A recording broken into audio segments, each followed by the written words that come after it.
Привет-привет! Меня зовут Людмила, и вы на моем канале Людмила Шпакова в потоке. Сегодня у нас с вами будет еще один разбор. Название к нему звучит так: пауза или точка. Разбор наш будет на 3 позиции. Выкладываю их перед вами. Пожалуйста, загадывайте ваших мужчин. И начнем мы с сигнификации. Сигнифицировать будем ситуацию между вами. Ну, вообще вот все то, что нам, собственно, покажут, да, карты, все то, что нам покажет поток, что между вами или произошло, или происходит, или из чего состоят ваши отношения. Дальше посмотрим, что человек к вам чувствует, что он к вам чувствует сейчас. Даже если ваше молчание, ваша пауза затянулась уже на долгое время, да, у человека могут сохраниться к вам чувства, и, соответственно, это самое важное, да, это самый важный критерий, на мой взгляд, в продолжении или непродолжении отношений. И после чувств мы посмотрим, пауза или точка, то есть будет ли мужчина действовать как-то, или, может, вас сведет судьба каким-то чудесным образом. Да? То есть будет ли продолжение или нет. Итак, двоечки, троечки идут у нас в ожидание. Мы начинаем с единичек. Смотрим, что между вами. Между вами какая-то деловая сфера, сфера общения. То есть это не человек, с которым вы специально познакомились для того, чтобы строить любовь. Или ваше знакомство не началось с каких-то, знаете, там чисто любовных историй, да, сидели в кафе, девушка, вы мне нравитесь, давайте попьем кофе вместе.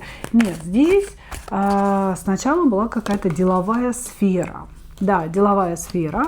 Причем интересно, это не совсем совместная работа, да, то есть нам показывают не человека с вашей работы, не вашего как коллегу, а именно какое-то такое, знаете, частичное взаимодействие. Как будто бы вы приходите к нему на консультации, или он приходит к вам на консультации, или это какие-то уроки, возможно, да, то есть вы с этим человеком виделись периодически, да, и общались на какие-то деловые темы. И в процессе этого общения у вас возникло очень серьезное притяжение друг к другу. Серьезное и абсолютно, серьезное притяжение по дьяволу — это когда тянет, конечно же, по нижним чакрам, да, то есть хочется сексуального взаимодействия, страсти, объятий, поцелуев, значит, серьезное, но бездуховное притяжение. Вы с этим человеком прекрасно понимаете оба, что между вами не может быть серьезных отношений, между вами не может быть в дальнейшем брака, совместного проживания и так далее. Это может быть, если вы оба не свободны, кто-то не свободен, да, то есть действительно есть определенные невозможности. Вот. Но при этом, знаете, вроде как голова понимает, что это невозможно, сердце особенно и не тянется к человеку, а вот какое-то внутреннее животное притяжение, да, не отпускает. То есть действительно дьявол воплоти своем, да, внутренний дьявольский огонь, который тянет вас к этому человеку, а его тянет к вам. Вот, значит, дальше о чем нам говорят? Говорят о том, что, может быть, вы проявили к этому мужчине тот самый жезловый интерес. Не с его стороны двигалось какое-то предложение или намеки, да, а именно с вашей. Как будто бы, допустим, если это ваш врач, да, вот вы приходите к нему на консультацию, и он ведет себя, дотрагивается до вас, да, какие-то там ухмылки, ужимки, комплименты в вашу сторону, а вы ему возьми, да и скажи: слушай, Василий Петрович, хватит уже вот эти все ужимочки, да, как бы сотворять. Может быть, мы или с тобой дальше пойдем, или ты выскажешь какие-то свои предложения. Вот. То есть с вашей стороны, возможно, было что-то подобное. Да, я обрисовываю ситуацию, но вы должны это применить к себе. Вот. А мужчина здесь повел себя очень некрасиво. Да, то есть он как-то поставил вас на место, сказал, что вы себе все выдумали и тому подобное и так далее. То есть здесь была некая ситуация вашего такого, знаете, стремления к нему, проявления к нему, когда мужчина отошел в сторону, сделал вид, что ничего нет, и, собственно, на этом, наверное, ваше общение и завершилось. Вот. То есть может быть, что вы вообще не общаетесь, то есть вот все, да, закончилось, или вы с ним общаетесь, продолжаете общаться в деловой сфере, то есть вы все равно приходите к нему на консультации, или он, допустим, с вами консультируется, вы общаетесь в каком-то деловом чате, рабочем чате, вот, но между вами нет именно личного общения, да, при том, что вы этого очень сильно ждали. Вам очень хотелось, чтобы было какое-то продолжение. Хорошо, ну давайте посмотрим, что же этот человек к вам чувствует на самом деле.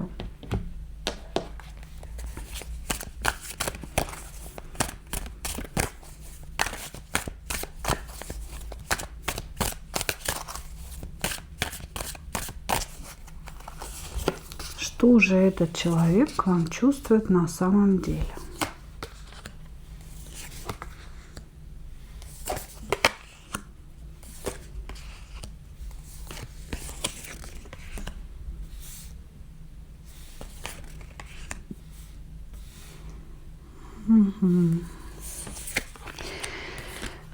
Тут вы этого человека раздираете на части. То есть энергии, которые присутствуют в отношении вас, да, они противоположны одна другой. Ангел и дьявол. Да, знаете, говорят люди, на одном плече сидит ангел и говорит какие-то правильные вещи, на другом плече сидит дьявол и дергает человека к неправильным поступкам. Вот с ним происходит ровно то, о чем я только что сказала. Значит, вы для этого человека, безусловно, невероятное искушение. Невероятное искушение. Он вас хочет, он о вас мечтает, он о вас думает, и это выпало первыми картами, поэтому это присутствует прямо здесь и сейчас. Несмотря на то, что вы не общаетесь, несмотря на его какое-то поведение, да, отрицание чего-то, здесь мужчина просто горит вами. Действительно, вы его сводите с ума. Вот это притяжение к вам, оно присутствует, вам не показалось нифига. И это притяжение его изнутри прожигает. Но есть и голос разума, да, тот самый ангел на втором плече. С одной стороны, ему вас хочется, он о вас думает, а у него это влечение сумасшедшее внутри. С другой стороны, голос разума, который говорит: так, дорогой мой, охладись, успокойся. С этой женщиной у тебя ничего невозможно. Ты должен успокоиться, возьми себя в руки. Это неправильно, ваша связь невозможна. Да? И вот у него, получается, внутри его, знаете, кидает из стороны в сторону. То я хочу ее, сейчас я разорву все эти оковы, разорву это молчание, я сейчас что-то сделаю. Не знаю что, да, но сделаю обязательно. С другой стороны, так, выдохни, вдох-выдох, вдох-выдох, мы ничего делать не будем. И вот он постоянно мучается между этих двух энергий. Вот, значит, что еще? Что еще? У этого человека есть внутреннее ощущение, что вы его женщина. Вот знаете, как две половинки одного целого, да? Он с вами, когда он с вами познакомился, вас увидел, он на каком-то интуитивном, глубинном уровне понял, Вот почувствовал, даже не понял, а почувствовал, что вы его человек. Знаете, иногда не сходится ничего. Да, ни жизни, ни обстоятельства, ни возможности. А вот чувствуешь внутри биение сердца, да, какой-то зов души. Вот он рядом с вами почувствовал этот зов души. Вы его половинка.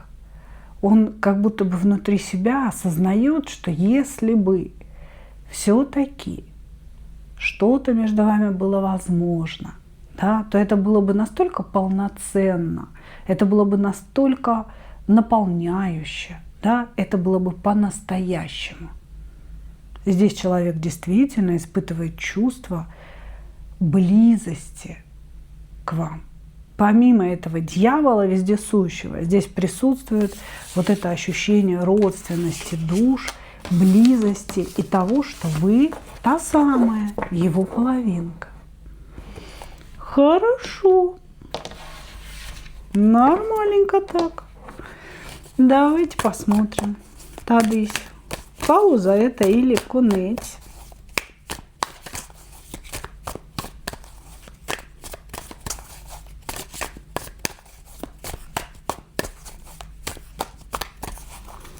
Пауза или конец?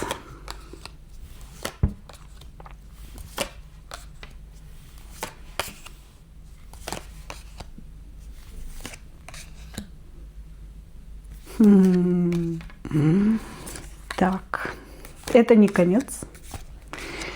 Это не конец. Вы здесь сможете получить определенную сатисфакцию. Как я понимаю, этот человек вас обидел. Обидел своим невниманием, равнодушием, да, типа, как бы я не я, корова не моя, ты сама себе что-то напридумала, девочка, иди гуляй. Вот, значит, вы получите свой реванш. Сначала этот человек будет демонстрировать действительно полное равнодушие, тишину и незаинтересованность вами. Значит, будет как-то, знаете, себя стараться держать в руках, потому что вы присутствуете в его чувствах, и им управляет дьявол. Да? То есть дьявол связал вас, он всегда связывает двоих людей, и вы испытываете это притяжение, и он испытывает это притяжение. Но он, я бы сказала, зависим от вас даже больше, чем вы от него. Вот вы можете оценить свою зависимость, да, и понять, что вот он гораздо больше к вам тянется, чем вы к нему. Какое-то время он будет путем невероятных усилий и концентрации держать себя в руках. Но у вас случится какая-то встреча или разговор, произойдет некое взаимодействие. А если вы давно к нему не приходили или он давно к вам не обращался, да, уж я не знаю, какое там деловое общение между вами, это случится. То есть то ли он будет вынужден вам написать, то ли вы будете вынуждены туда прийти. Ну, короче говоря, вы встретитесь. И вот после того, как вы встретитесь, все, как говорится, и меня повело. Но поведет здесь не вас, а его. Потому что здесь показано, что это вы испытаете чувство такого триумфа, реванша. Ах ж ты, скотина! Что? Все-таки тянет тебя ко мне? Все-таки я не придумала себе что-то там и где-то там. Короче говоря, здесь по дьяволу. Дьявол тут не уходит. 3 колоды, девочки, на всех 3 колодах у нас один товарищ дьявол присутствует, да. Значит, поэтому здесь вот эта встреча, она будет как спусковой крючок для этого мужика. Он прям шух, загорится весь и начнет проявляться. Проявляться по товарищу дьяволу, да, то есть это как бы где-то вас зажмет или что-то такое скажет, или предложит встретиться, или еще что-то. И что будет дальше, здесь, конечно, неизвестно. Да, потому что, я думаю, многое будет зависеть от вас, от вашей мудрости.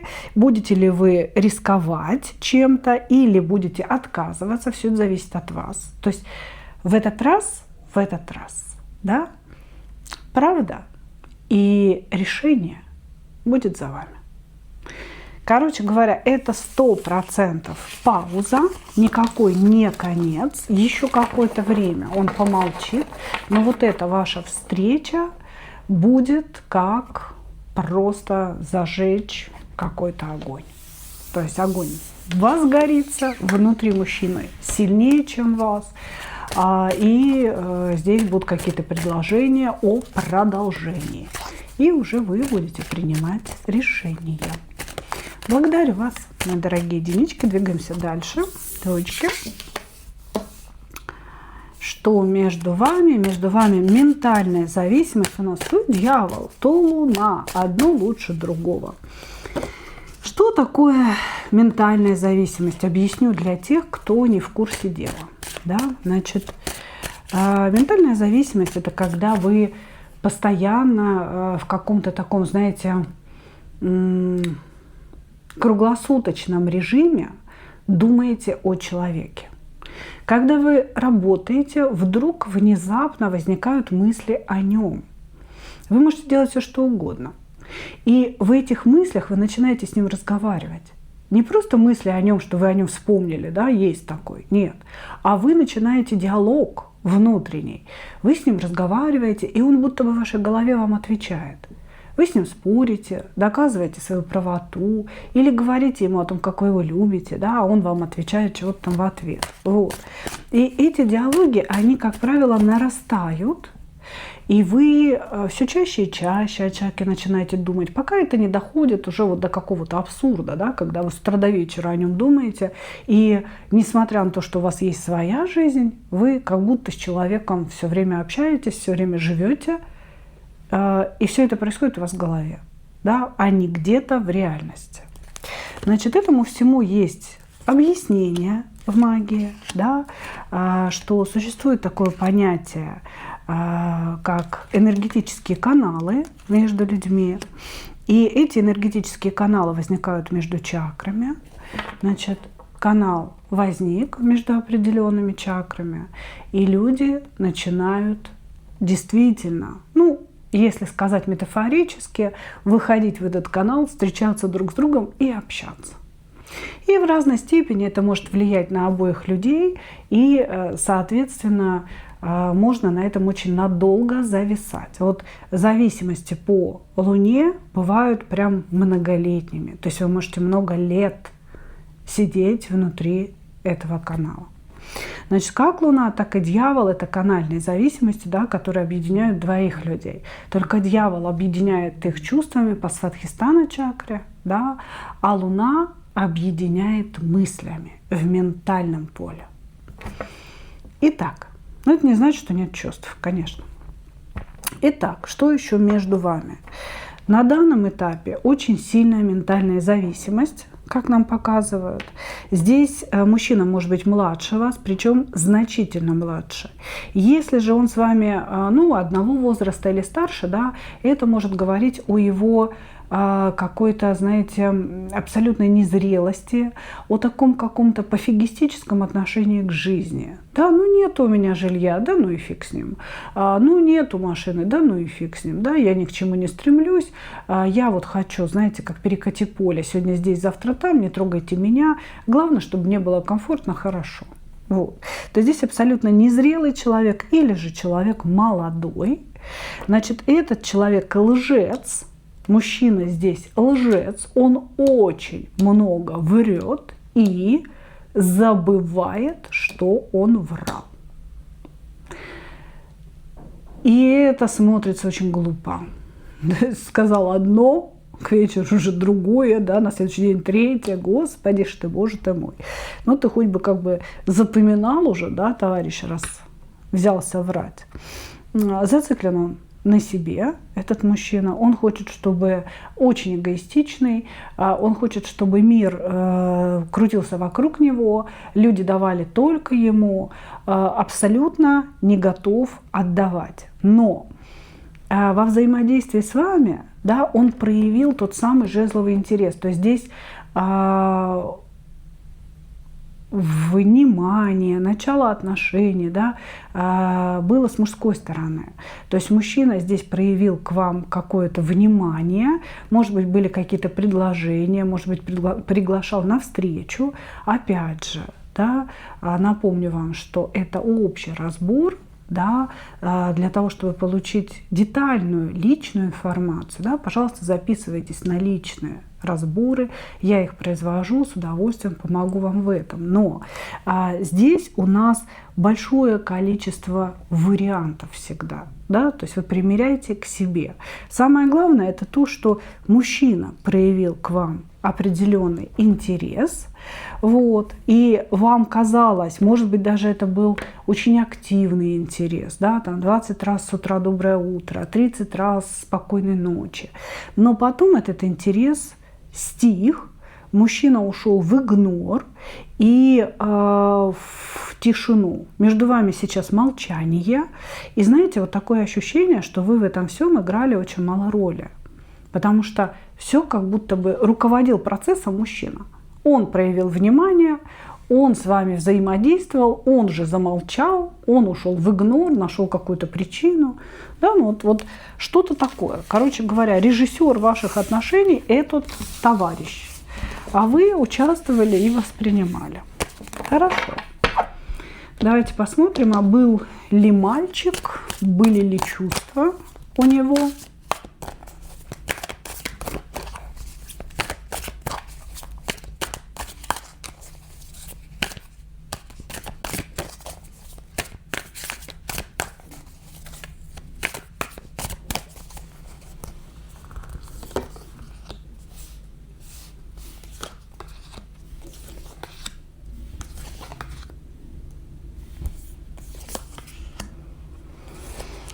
Так, был ли мальчик?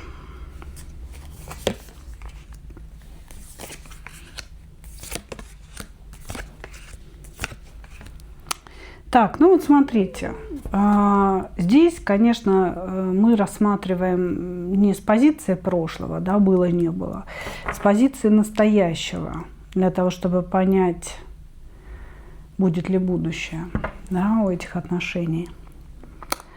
Хочется спросить, а оно вам надо?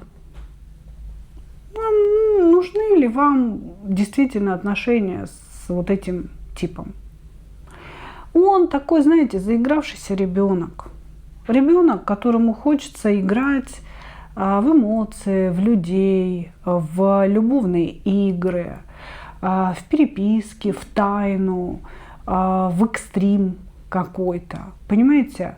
То есть он получает удовольствие от вот того, что я сейчас обозначила. Но у него нет никакого желания чего-то серьезного. У него нет желания отдавать, у него нет желания сделать женщину счастливой. Ну вообще от слова совсем, понимаете? Здесь ребенок, который берет все себе. Мне, я, говорит он. Вот. И поэтому я не могу сказать, что у него есть чувство к вам. Здесь было следующее. Вы этому человеку создали определенное комфортное состояние, ему с вами было хорошо. Вы создали так называемую зону комфорта у этого человека. Понимаете? Вот. И извините, друзья, были небольшие технические неполадки, у меня все погасло на вашей позиции. Да, пришлось выключить, и вот я сейчас продолжаю. Было что-то непонятное, но на наших разборах, тут еще и Фреечка прибежала, значит, на наших разборах часто бывают какие-то такие катаклизмы, да, которые говорят о том, что все, конечно, неспроста. Может быть, вам стоит реально задуматься, да, над темой вот этого мужчины в вашей жизни. Да, потому что мужчина здесь действительно страшный эгоцентрик, и в центре его собственной вселенной стоит только он. Значит, вы создавали для него, был какой-то момент, когда ему рядом с вами было очень хорошо.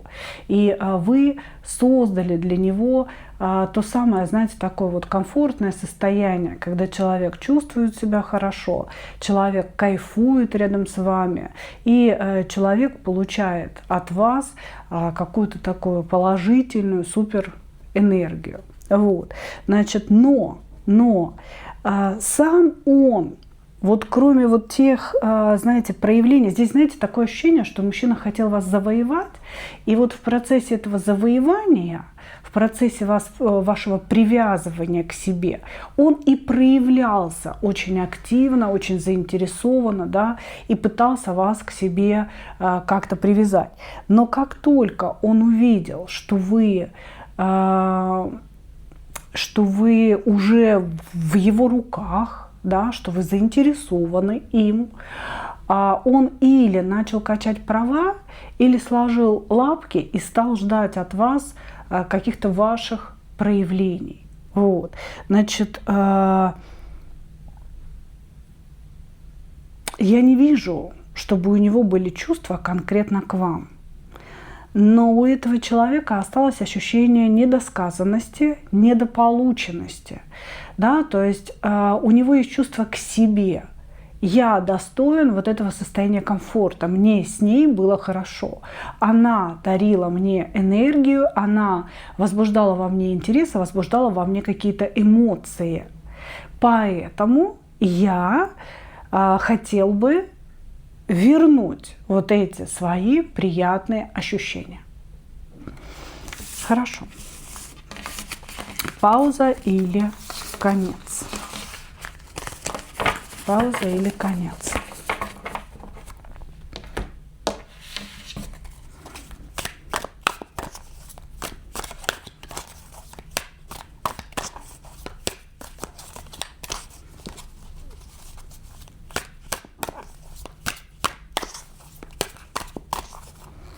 Пауза или конец?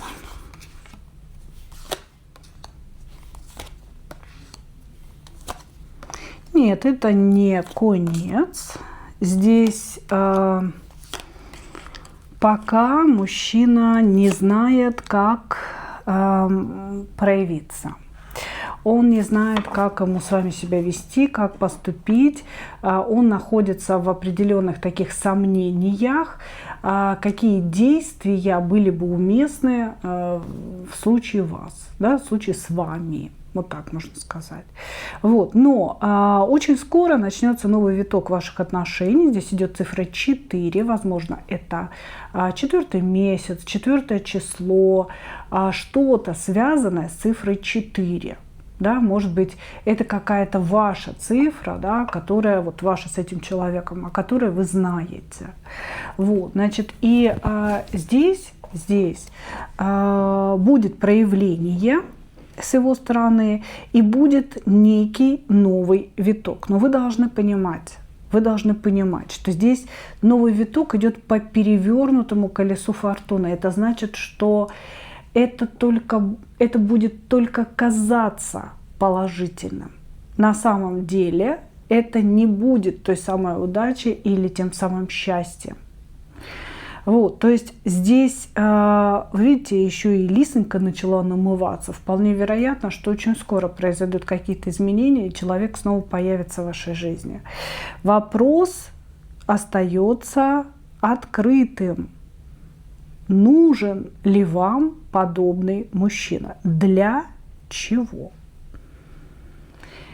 Возобновление отношений здесь будет, да, но здесь будут глупые поступки с его стороны по перевернутому колесничему, глупое поведение, непонятно, чего ждать от него, непонятно, зачем это все, да, то есть и вообще все, что можно здесь сказать, да, об этих отношениях в дальнейшем, слово непонятно или хаос. Понимаете, хаотичный мужчина, который принесет хаос в вашу жизнь. Слушайте, и у меня здесь сплошной хаос происходит на вашей позиции. Итак, благодарю вас, двоечки. Кошек у меня, как вы видите, две. Для новеньких, да, для тех, кто не знает. Вот, они родные сестры одной породы. И, соответственно, одна пришла, позвала другую играть. И Лиса сказала, что все, рабочий день на сегодня для меня закончен. Ну, товарищи, я пойду поиграю со своей сестрой Фреечкой. Хорошо. Благодарю, двоечки. Двигаемся дальше. Троечки. Что между вами?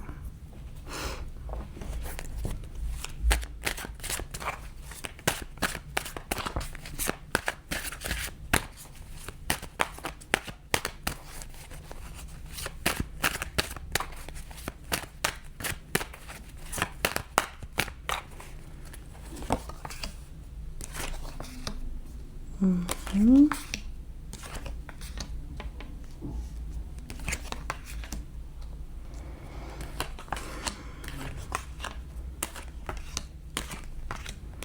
Здесь может быть у мужчины несколько женщин или семья присутствует.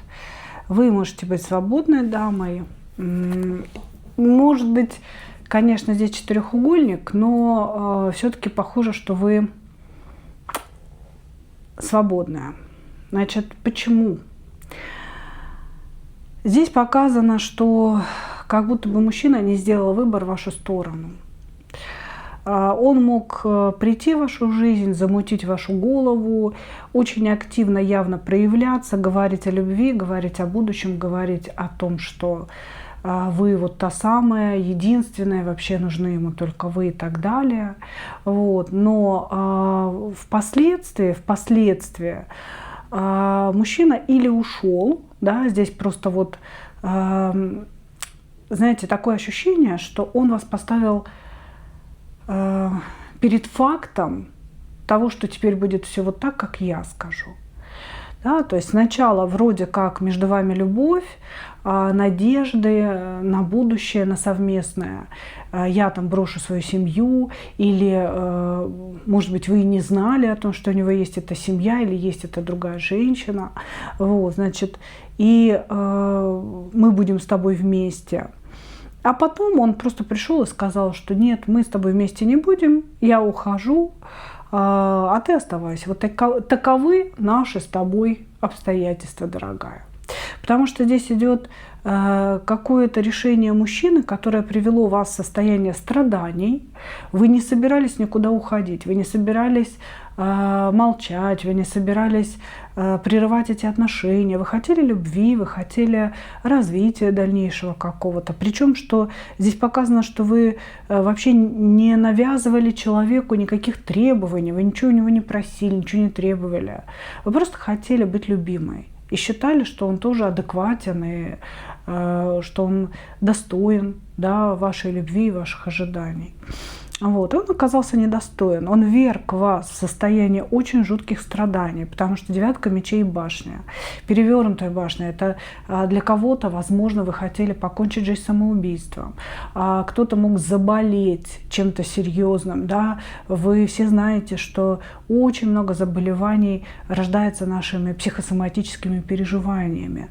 Да? Когда наши мысли, когда наш стресс внутренний, в котором мы находимся, рождает какие-то аутоиммунные заболевания, очень серьезные, воздействующие на весь организм, да, неизлечимые, как правило. Вот. То есть здесь все-таки карты показывают нам очень серьезный ущерб, который нанес этот человек вам.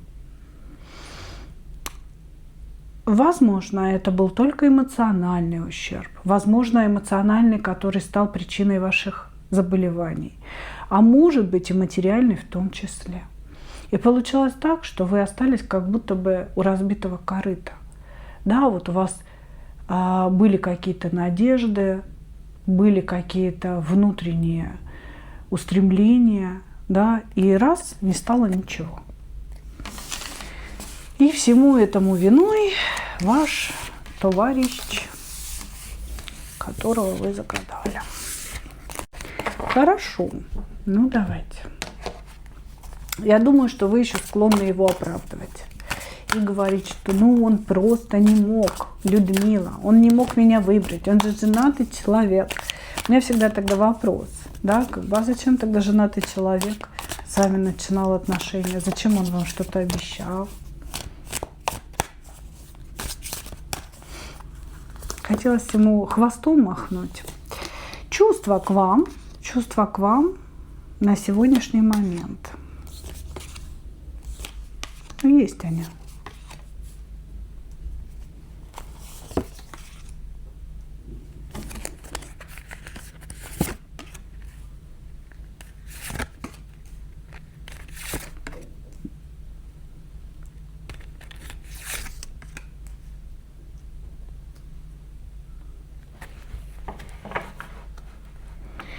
Чувства есть у него. Здесь человек влюблен в вас. Он в вас влюблен, и ему с вами в отношениях было по-настоящему хорошо. Настолько хорошо, что он хотел действительно. Вот, девочки, несмотря на то, что я всегда за реализм, за четкость восприятия и четкость мышления. Тем не менее, я не могу не сказать того, что показывают нам карты. Человек был влюблен настолько, что он хотел в своей жизни разорвать какие-то узы. Или он хотел уйти от своей жены, или он хотел уйти от своей второй женщины, или что. Но ему действительно с вами было очень хорошо.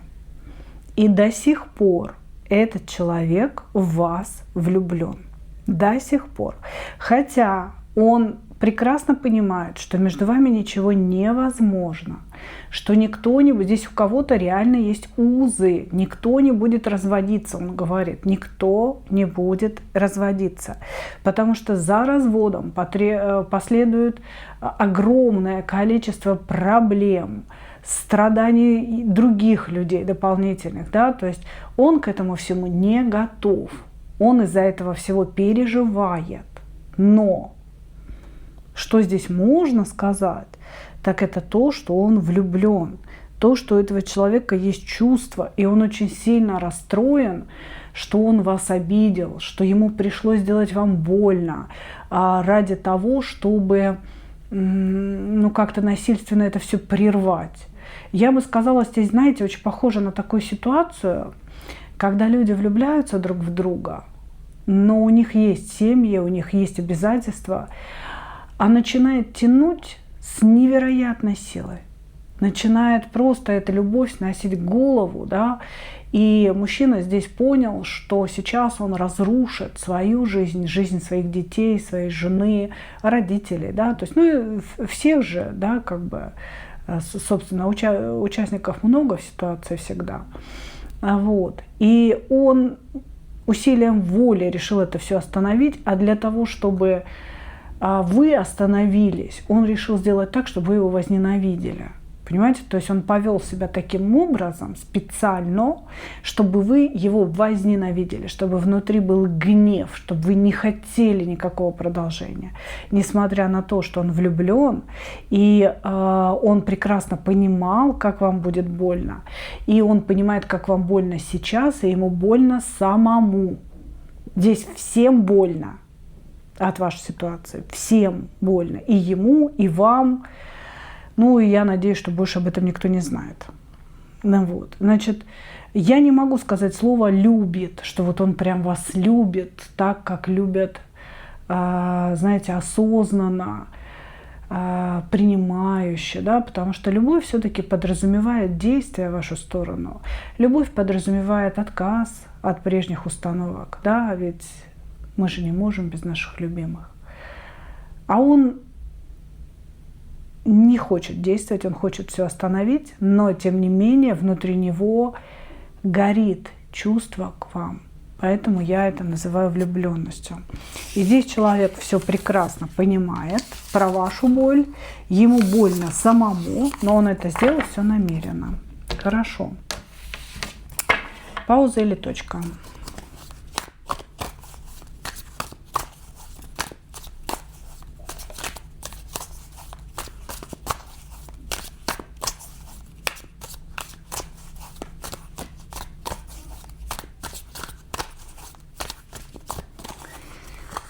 Пауза или точка?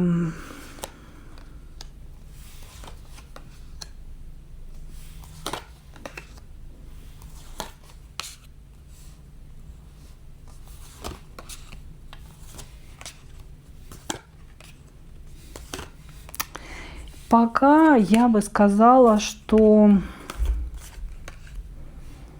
человек поставил точку.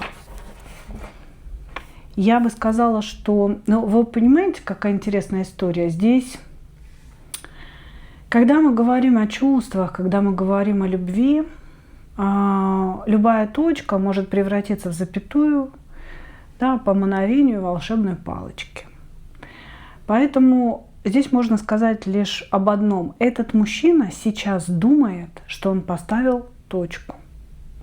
Этот мужчина думает о том, что он остановил что-то непоправимое, что-то как лавина неслось на его жизнь и могло ее полностью разрушить. Он поставил точку. В ближайшее время он пытается себя отремонтировать. Он не будет действовать в вашу сторону никак. Он пытается примириться со своими чувствами, со своими мыслями. Он пытается отремонтировать то, что поломано этой любовью. Ему перед вами стыдно. Он очень сильно вас жалеет в этой ситуации, что он причинил вам столько боли. Ему на самом деле очень хотелось бы прибежать к вам, сесть возле ваших коленей, опустить голову, схватить вас за эти коленки, обнять за них, да, вот опустить, преклонить эту голову на ваши колени, чтобы вы его просто погладили и простили. Ему хочется сказать, вот прям кричать: прости меня, прости, но он этого ничего делать не будет, потому что он внутренне считает, что он поставил точку, он это все сделал намеренно, чтобы остановить лавину. Он говорит: к сожалению, да, другого выхода у меня не было. Но, да, но карты говорят здесь о том, что он поставил точку, он ничего делать не будет. Но здесь как будто бы возможно новое продолжение этих отношений через достаточно большой промежуток времени. Понимаете? То есть сейчас для вас это точка. Сейчас не будет ничего. И он не будет ничего восстанавливать.